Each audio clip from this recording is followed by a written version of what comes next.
தமிழ்நாடு மின்சார வாரியம் மிகப்பெரிய கடன் சுமையில் இருக்குது. அந்த கடன் சுமையிலிருந்து தங்களை பாதுகாத்துக் கொள்வதற்காக நாங்கள் இந்த மின்கட்டண உயர்வை ஏற்றுக்கிறோம் என்கிறார்கள். ஏற்றிட்டு என்ன சொல்றாங்கன்னா, இது ரொம்ப எல்லாம் ஏத்தல, ரொம்ப கம்மியா தான் ஏற்றிருக்கிறோம். 25 பைசா, 50 பைசா, 75 பைசா ரொம்ப கேஷுவலா சொல்றாங்க. என்ன கேள்வி அப்படின்னா, இன்றைக்கு மின்கட்டண உயர்வை ஏற்ற வேண்டிய அவசியமே இல்லாத சூழலில் எதற்காக மின்கட்டணம் ஏற்றுறாங்க? இங்க ஏற்றக்கூடிய நோக்கம் என்னன்னா, இந்தியாவில் இருக்கிற, தமிழ்நாட்டில் இருக்கிற பெரும் முதலைகள், பணக்காரர்கள், கார்பரேட் முதலாளிகள் அவர்கள் கொள்ளையடிப்பதற்காக தமிழ்நாட்டில் இருக்கிற 3.25 கோடி மக்களின் பயனாளிகளை பயன்படுத்தி கொள்ளையடிக்கக்கூடிய மிகப்பெரிய துறையாக மின்சார வாரியம் மாறி இருக்கிறது. ஏன் நாங்கள் சொல்றோம் அப்படின்னு சொன்னா, அவங்க வெப்சைட்லயே போய் பார்க்கலாம். பார்த்தா என்ன சொல்றாங்க அப்படின்னா, கடந்த 5 ஆண்டுகளில் ஓபன் ஆக்சஸ் என்று சொல்லக்கூடிய தனியார் மின் நிறுவனங்கள் பயன்படுத்தக்கூடிய அந்த பயன்பாட்டுக்கான சர்சார்ஜோ அடிஷனல் சர்சார்ஜோ ஒத்த பைசா வசூல் பண்ணல. ஆனா மின்சார வாரியம் என்ன சொல்றாங்கன்னா, கடந்த 5 ஆண்டுகளில் இந்த கார்பரேட் நிறுவனங்கள் தமிழ்நாடு மின்சார வாரியத்திற்கு 9,500 கோடி ரூபாய் கட்டி இருக்கணுமா. 9,500 கோடி ரூபாய் கட்ட வேண்டிய பணத்தை ஒத்த பைசா கட்டல. தமிழ்நாடு மின்வாரிய கவலைப்படல, ஒழுங்குமுறை ஆணைய கவலைப்படல, தமிழ்நாடு அரசாங்கம் கவலைப்படல. ஆனா யாருக்கு விளையாட்டுறா?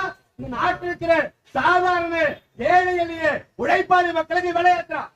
இன்னும் ஒண்ணு என்ன, இன்றைக்கு தமிழ்நாட்டில் ஏராளமான தனியார் மின் நிறுவனங்கள் இருக்கு. இந்த மின் நிறுவனங்கள் அவன் உற்பத்தி பண்ணக்கூடிய மின்சாரத்தை எப்படி எடுத்துட்டு போவா? டிபன் பாக்ஸ் எடுத்துட்டு போவானா? சூட்கேஸ் எடுத்துட்டு போவானா? அவன் எடுத்து செல்வதற்கான ஒட்டுமொத்த அந்த மின் கணத்திற்கான கட்டுமானம் இருக்குல்ல, அது கிட்டத்தட்ட தமிழ்நாடு அரசாங்கத்தால் பொது பணத்தால் கடந்த 70 ஆண்டுகளில் கிட்டத்தட்ட 90 லட்சம் கிலோமீட்டர். நீங்க பாத்தீங்கன்னா கிராமப்புறத்துல அவரை செடி, பாவச்செடி, புடலங்காய் செடி எல்லாம் போட்டு பெரிய பந்தல் போடுவாங்க.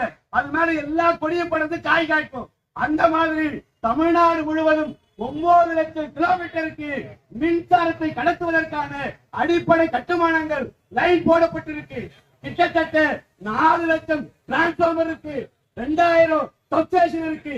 இவ்வளவு கட்டமைப்பை தமிழ்நாடு அரசாங்கம் மக்களுடைய வரிப்பணத்தில் கட்டமைத்து விட்டு இன்றைக்கு அதானியோ, அம்பானியோ, ஜிஎம்ஆரோ இல்ல மதுரை தெர்மலோ எவன் தயாரித்தாலோ அவனுடைய மின்சாரத்தை கொண்டு செல்வதற்கு இதை பயன்படுத்துவானா?